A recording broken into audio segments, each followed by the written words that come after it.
Jacob. Et shalom à tous les étrangers qui se sont liés à la maison de Jacob pour le service du Tout-Puissant. C'est votre frère Frankie. Je rends grâce au Tout-Puissant de nous avoir fait la grâce de voir cette année.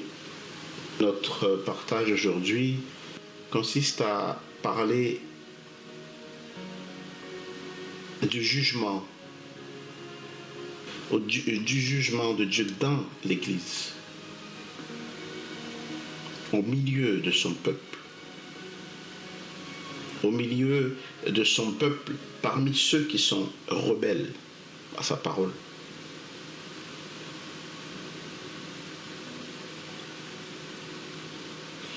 Nous allons lire Ézéchiel 9, verset 6.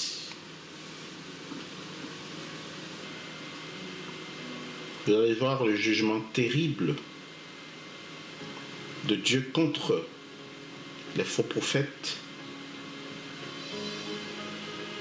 ceux qui participent au mal, ceux qui se taisent devant le mal.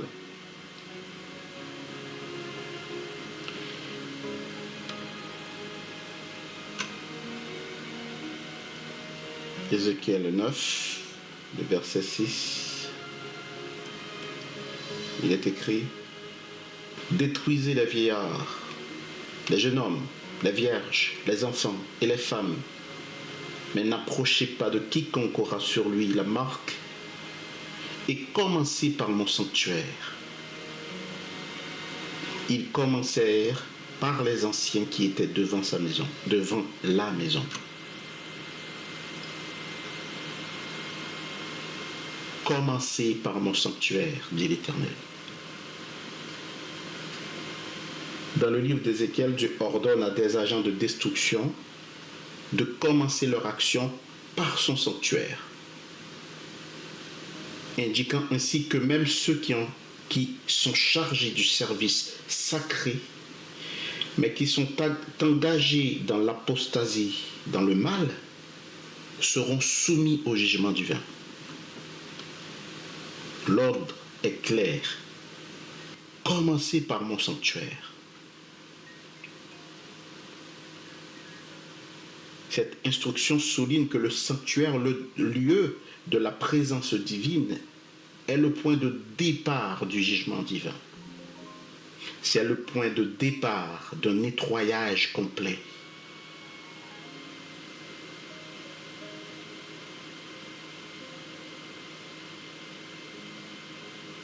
Le sanctuaire symbolise l'autorité et la sainteté de Dieu. Et le fait que le jugement commence là-bas indique que même ceux qui se disent proches de Dieu,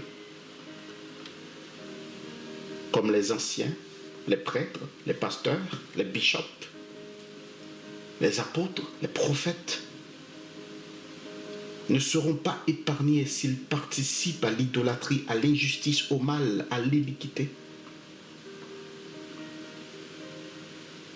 Commencez par mon sanctuaire, dit l'Éternel. Les anciens devant la maison des responsables religieux sont les premiers à être frappés. Ce qui montre que le jugement commence par ceux qui sont censés être les gardiens de la sainteté, mais qui se sont corrompus.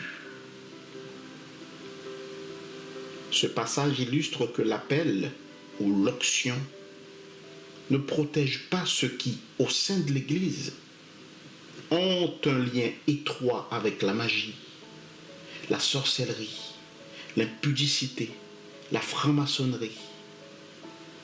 Parce qu'en faisant ces choses,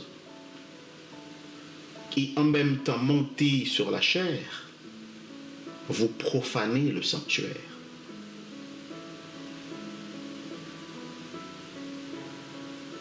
Lorsque vous pratiquez l'impudicité collective, donc quand vous pratiquez le péché collectif au sein même de l'assemblée, vous profanez le sanctuaire de Dieu. Vous profanez le sanctuaire.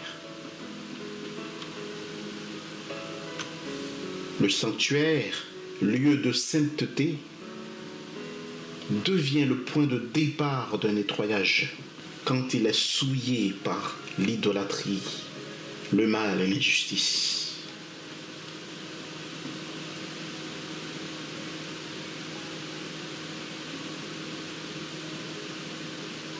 Dans le même contexte, l'Éternel dit dans Jérémie 25, le verset 29, « Car voici dans la ville sur laquelle mon nom est invoqué, je commence à faire le mal, et vous resteriez impunis ?» C'est une question qui est posée à ceux qui se sentent protégés par leur titre, à ceux qui ont l'impression qu'ils sont hors de la portée de Dieu parce qu'ils sont loin, ils ont l'onction. La question nous est posée. Et vous resterez impunis? Pasteur qui commet l'iniquité au sein de l'Église, vous resteriez impunis? Dirigeants d'église, femmes de pasteurs, diacres, bishops, prophètes, vous qui êtes censés être des exemples, mais qui participez à toutes sortes d'iniquités, vous resteriez impunis?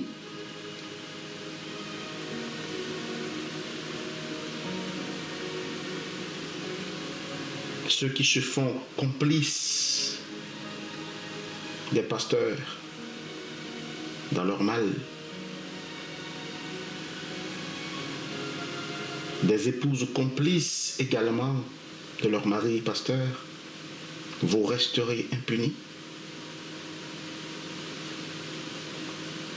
Et le verset continue de dire, la parole continue de dire, non, vous ne resterez pas impunis. Le contexte de ce verset, c'est qu'après 23 ans d'avertissement du prophète Jérémie, après 23 ans d'avertissement prophétique, ignoré par le peuple, Dieu annonce un jugement inévitable.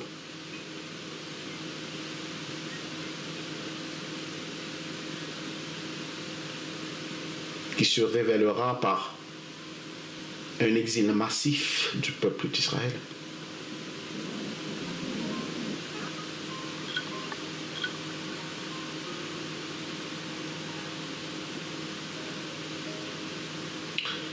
Vous, pasteurs, prêtres, diacres, prophètes, bishops,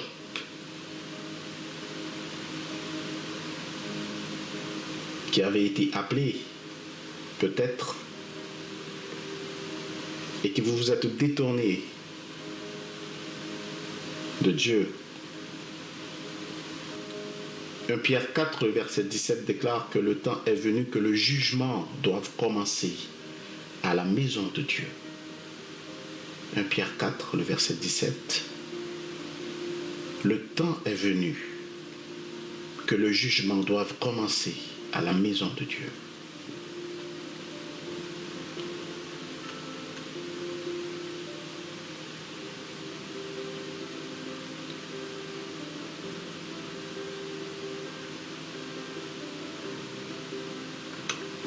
Vous vous posez peut-être la question de savoir qui est cet homme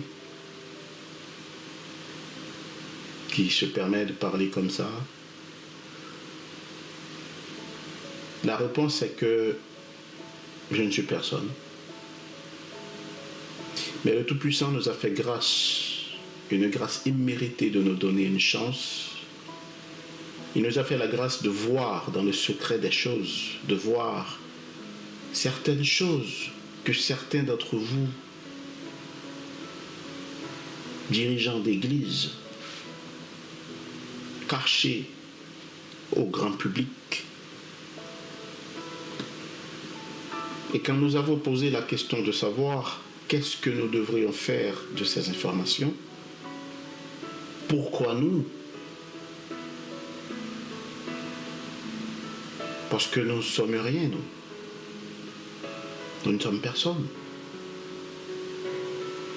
Nous avons posé la question de savoir ce que nous devrions diffuser, ce que nous avons reçu. Parler. La réponse était positive, oui. Donc, nous ne venons pas par envie, ni par jalousie, ni par haine. Notre motivation première, que vous le croyez ou non, c'est l'amour. C'est l'amour fraternel. Nous nous basons sur 1 Pierre 1, le verset 22, et sur Lévitique 19, le verset 17. Lévitique 19, le verset 17 déclare: tu ne haïras point ton frère dans ton cœur, tu reprendras ton prochain, et tu n'auras point à cause de lui un péché. Le fait de ne pas reprendre celui qui pêche peut devenir en soi une faute morale. Et sur la base de 1 Pierre 1, verset 22, nous venons sur la base de ce verset par amour.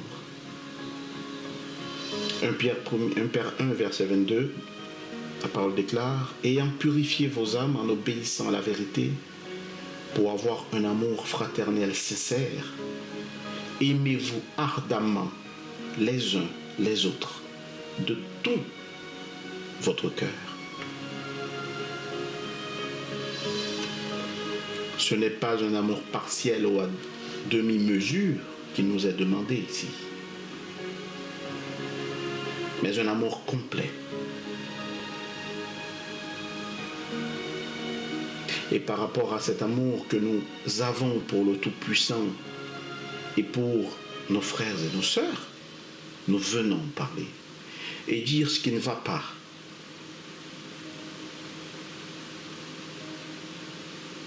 Non pas par la chair, mais poussé par l'Esprit du Tout-Puissant, qui le permet. Et voici ce que nous avons reçu comme message.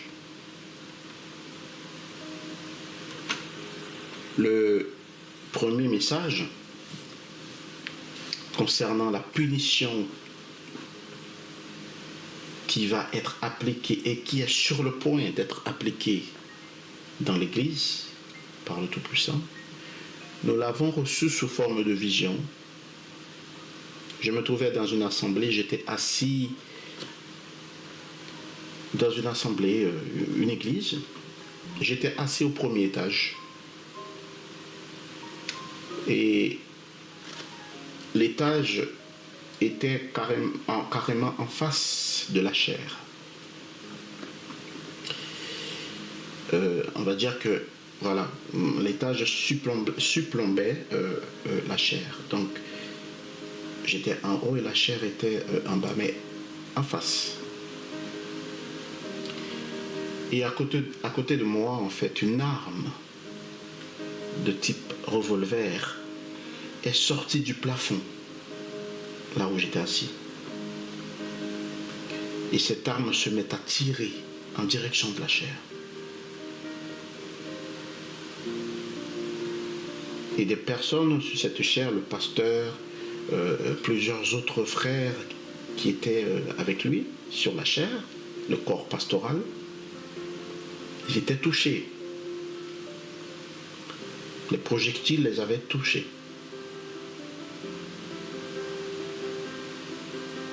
Et l'arme tirait sans aucune intervention humaine. Je ne voyais pas de main qui tirait l'arme. Et l'arme est sortie du plafond sans aucune intervention humaine. Et c'est à quelques, on va dire à 10 mètres, même pas, à 5 mètres de moi, hein, de là où je me trouvais, l'arme était en train de tirer sur la chair. est peiné de voir comment le sanctuaire du Tout-Puissant est profané. Et comment nos frères et nos sœurs se sont déroutés de la voie droite. Ceux qui devaient être les gardiens de la sainteté sont ceux-là même qui véhiculent une mauvaise image dans la communauté. Et c'est affligeant.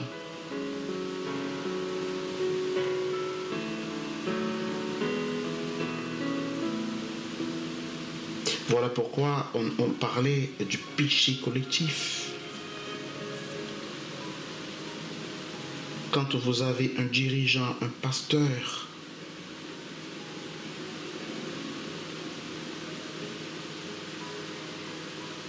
un dirigeant religieux, je ne sais pas comment dire, qui déroute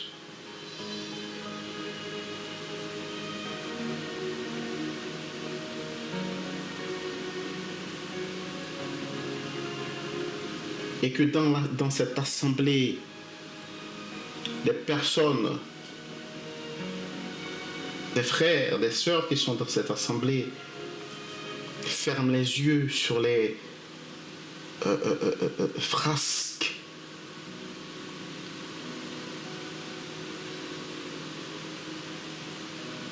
sexuels, sur les scandales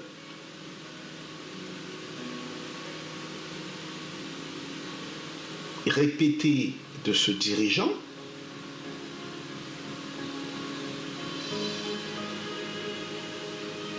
il faut prendre une décision. La décision,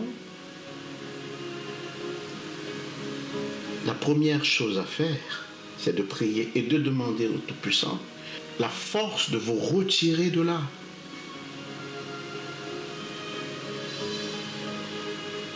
De sortir du milieu d'elle, du milieu de Babylone.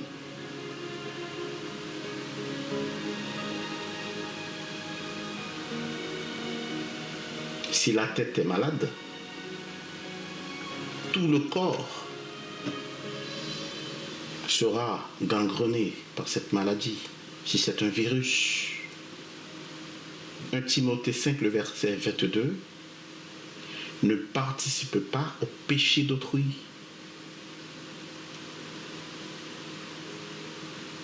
Ne fermez pas les yeux. Sortez de là. Demandez la direction au Tout-Puissant, parce que c'est lui qui sait. Et vous prenez un temps pour vous consacrer à Dieu et lui demander de vous guider. Mais en sortant de là où vous êtes.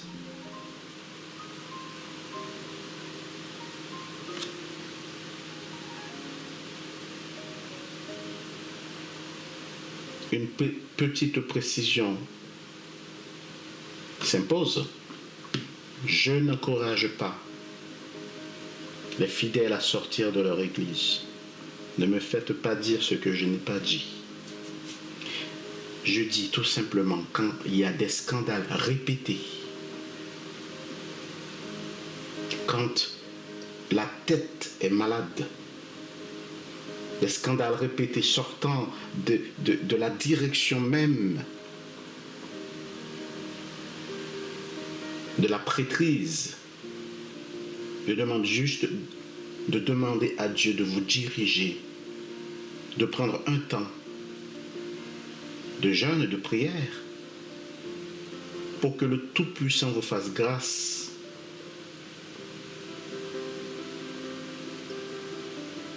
de voir ce qui ne va pas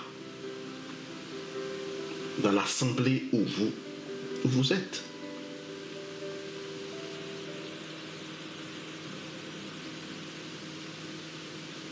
Mais ne défendez pas corps et âme le péché. Au contraire, priez pour la repentance du pécheur. Je répète, ne défendez pas le péché. mais au contraire, prier pour la repentance du pécheur.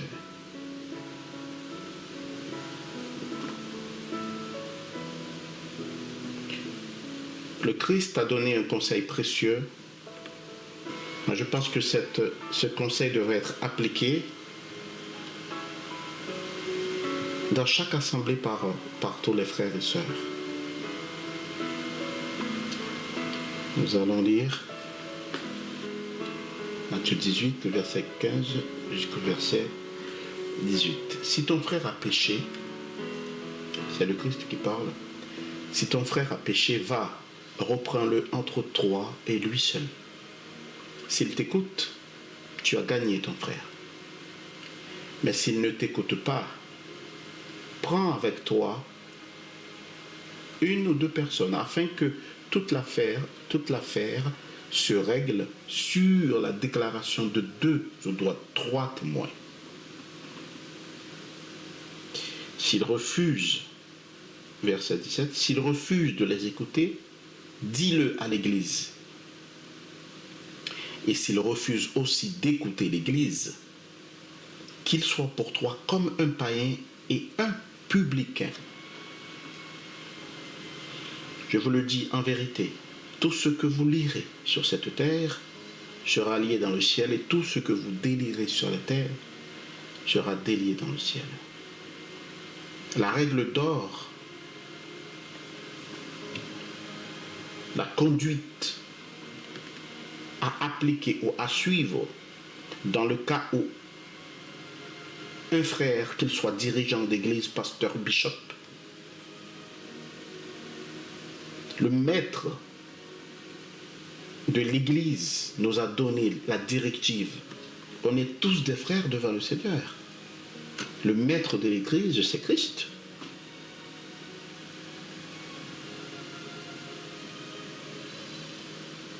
Chacun a des dons, mais c'est pour l'édification de l'église.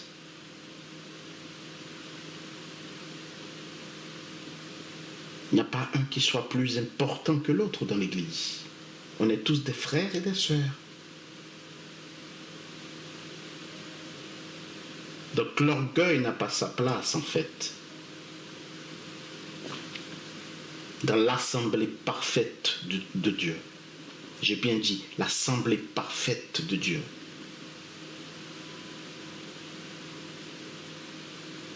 Donc, ce conseil précieux que le Christ nous a donné, c'est un conseil qui devrait être appliqué partout. Où il y a un manquement, des fautes répétées.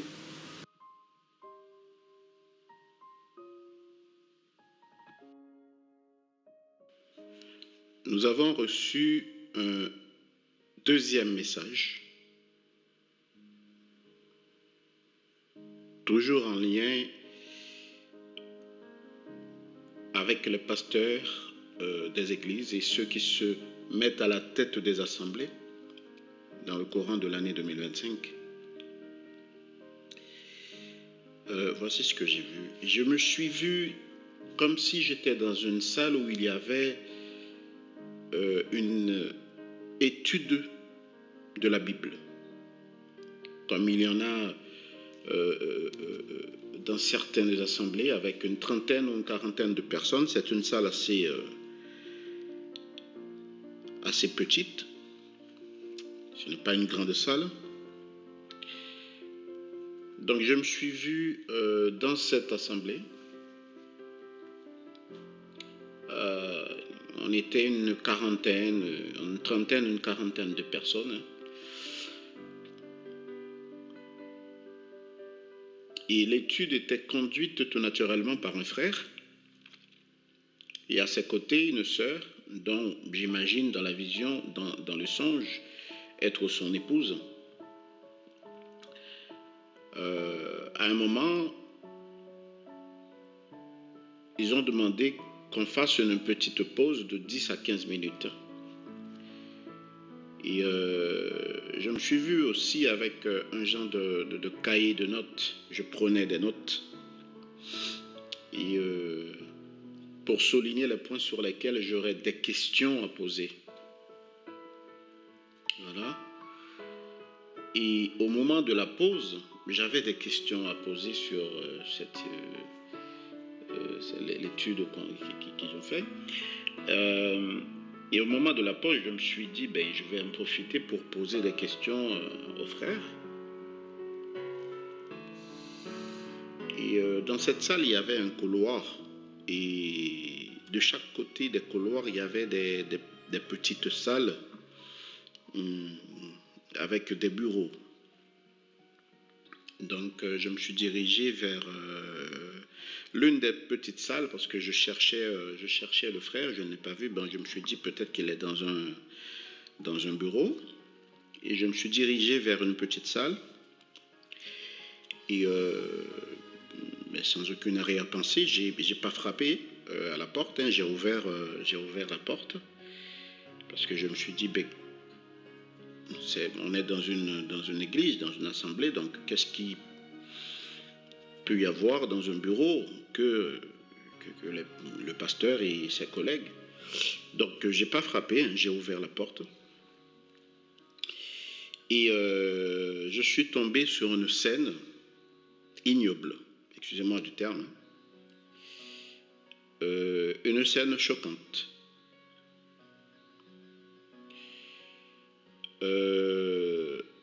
Il y avait dans cette salle plusieurs personnes. Entre 4 et 5 personnes. Parce que je me suis tenu devant la porte, je ne suis pas rentré, peut-être qu'il y en avait un peu plus, mais je pense qu'il y avait entre 4 et 5 personnes dans cette salle, dont le frère, le pasteur, et la dame qui était à côté de lui, qui dirigeait l'étude. Mais le truc, c'est qu'ils étaient tous dans cette salle totalement nus. Totalement nus. J'ai surpris. Ils étaient en train de faire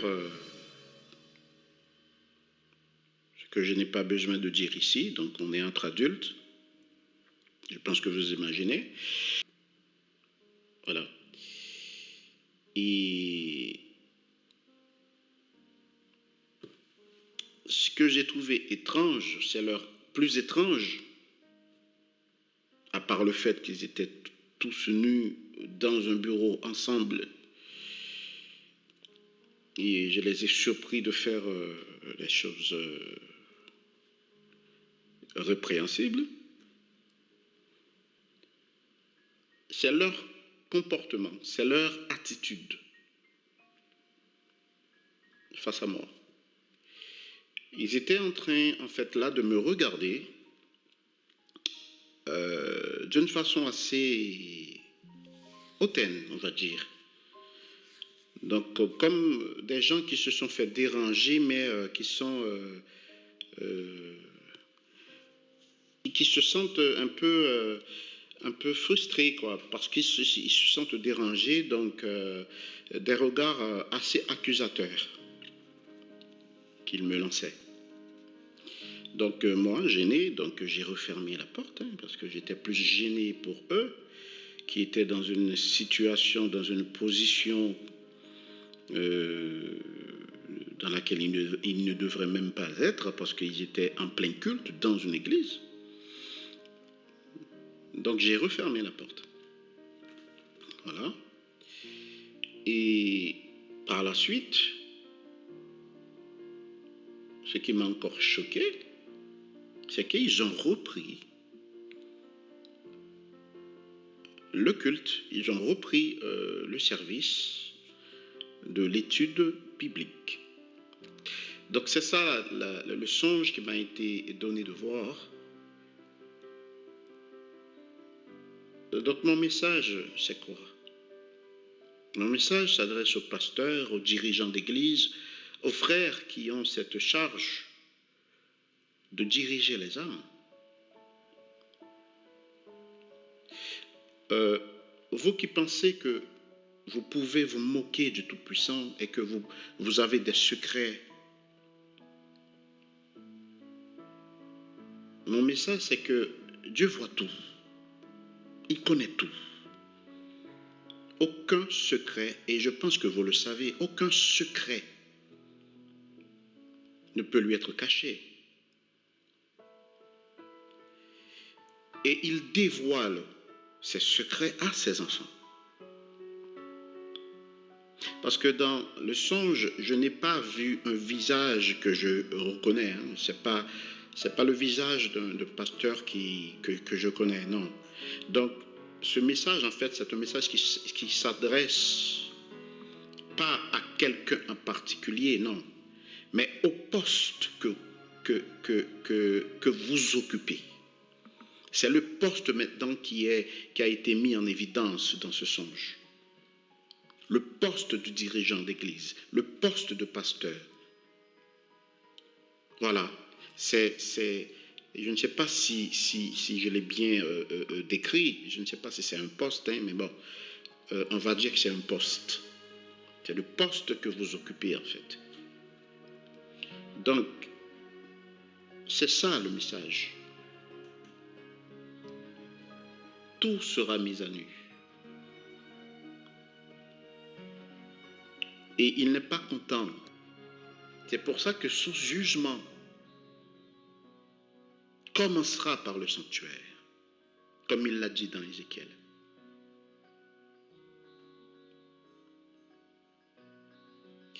Si nous voyons le danger de loin et que, ayant connaissance de ce danger qui vous guette, et gardons le silence, cela ferait de nous des faux frères, des meurtriers même. Mais si au contraire nous avertissons et que vous rejetez ces paroles, ces messages qui viennent du Très-Haut, nous ne serons pas responsables de ce qui adviendra par la suite. J'espère que le message est passé. Je vous invite à vous repentir très vite. C'est un message d'amour, c'est une invitation de cœur. Repentez-vous. Sachez que vous qui avez reçu un appel, qui avez été appelé et qui se détourne de la voie droite, si vous ne vous repentez pas, la parole de Dieu déclare que vous ne resterez pas impunis, car Dieu juge d'abord sa propre maison. 1 Pierre 4, le verset 17. C'est le message que j'avais à vous passer. Merci de nous avoir écoutés. Paix et grâce à vous et à vous tous, je vous dis shalom.